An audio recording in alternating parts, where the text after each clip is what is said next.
everyone, so today I'll be explaining the properties of the microscope and the functions of those properties. And then I'll be explaining why you need to use oil when using the 100 object lens. The microscope that I'll be explaining is the light microscope. This type of microscope shines light through the specimens to illuminate them. Then the light is refracted through the objective lens to magnify the image. The components that the microscope have are the ocular lens, the objective lens, the stage, the arm, the coarse adjustment knob, the fine adjustment knob, the lamp, the iris diaphragm, and the stage clips. So the ocular lens is the lens that you look through to examine the slide.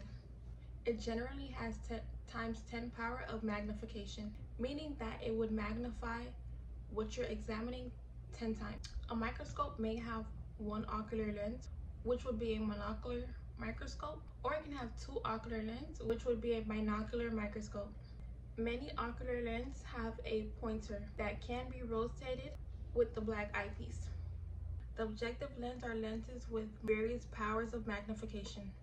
Most microscopes have the option of low, which would be times 4, or medium, which would be times 10, or high, which would be times 100, or high power, which would be times 40. Certain microscopes have a higher power, which is the oil immersion lens, which would be times 100.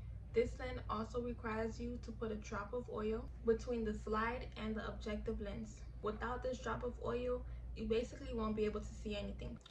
The stage is the surface on which the slide sits on.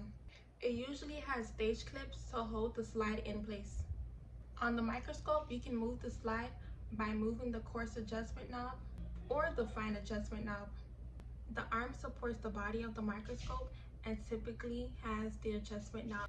Moving the coarse adjustment knob up and down allows the object to focus on the slide.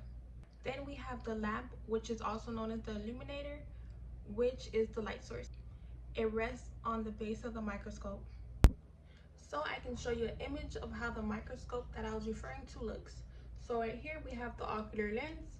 Then right here we have the eyepiece, which moves it up and down. And then we have the nose piece.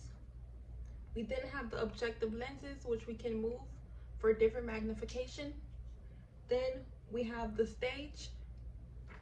We have the stage, which is right here, which we can move as well. And then we have the arm. Then right here, we have the coarse adjustment knob, which is the bigger one. Then right here is the fine adjustment knob. And then at the bottom is the lamp.